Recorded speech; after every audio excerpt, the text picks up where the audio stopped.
Hi there folks, welcome back to my channel, and for this video I'm going to be talking about what appears to be my start in the start of my adventure into the romantasy genre, because again I do love a good fantasy novel, I do love a good fantasy world, but I don't think I've ever really spent much time reading anything that could be classed as romantasy.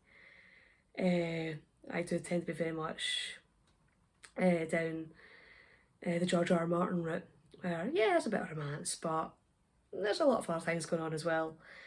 But there's a couple of books that my best friends recently gave me as a birthday present, which, as far as I know, are the first two books in two of the biggest romantasy series out there at the moment. But I will talk about them in a bit more detail in just a moment. So a wee bit of housekeeping first. If you're enjoying my channel, if you're enjoying my videos, if you can click on the subscribe button, click on that notification bell, leave some likes, leave some comments, it's always really appreciated. And if you'd like to support the channel further, I will link in the channel's TikTok account into this video, so you can follow me there as well and see some more of my short form videos. But actually on to the main topic of the video now.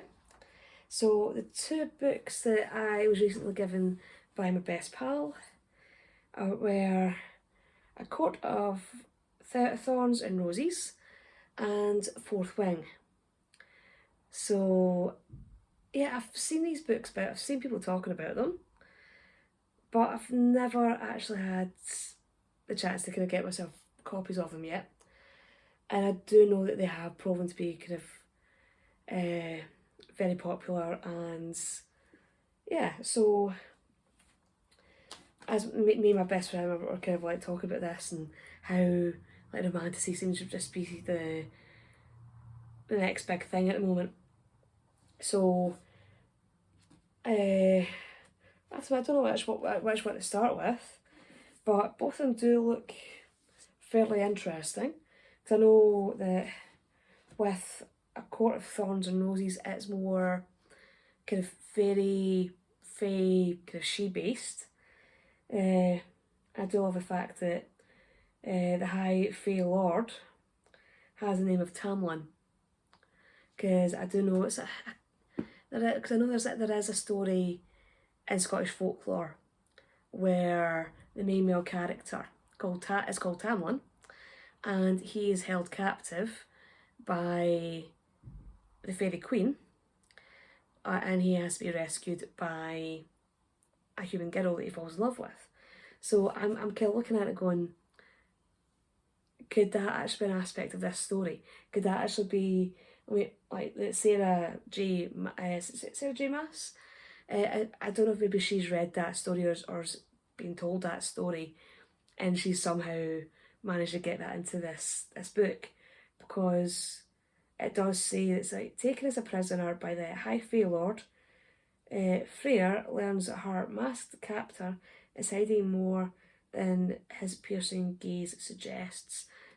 So I do suspect that might be part of the greater part of the story, that the story of Tamlin from Scottish folklore. So yeah, maybe that might be one of the next books that I read, because I'm kind of curious now to see if my theory is correct. And I know with Fourth Wing that there is dragons involved, and yeah, there's kind of dragon training, and the threat of death if they fail, and so yeah, so very, very dramatic, very kind of on tenterhooks, that sort of thing.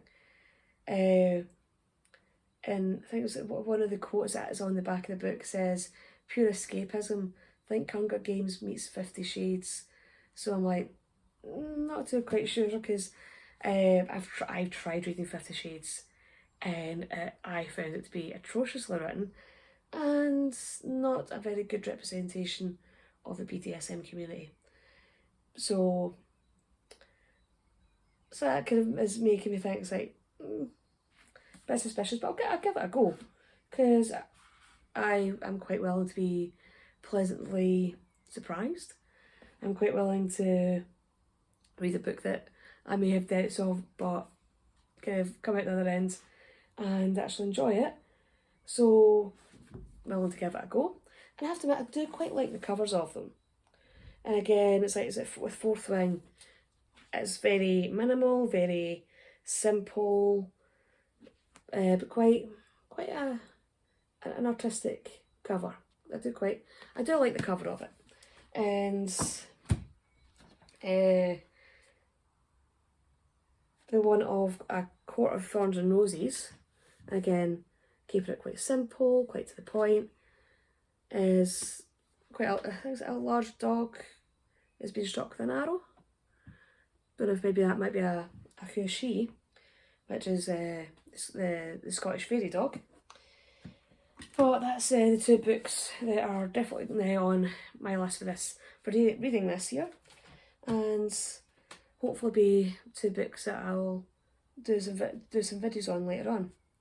So I will have to try and finish the books I'm reading just now and kind of get onto this one as well, because I think I have to finish His Bloody Project first, and then there's a book that I got last year at the Angus Book Fest that I really want to read next.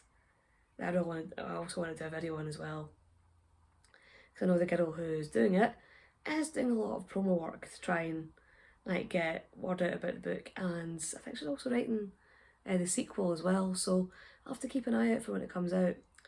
And again, that one is also very heavily based on Scottish folklore and all that kind of stuff, and Scottish culture, so it'd be quite an interesting read.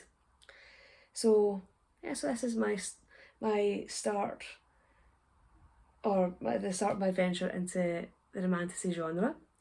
I'll have to see what it's like, and you never know.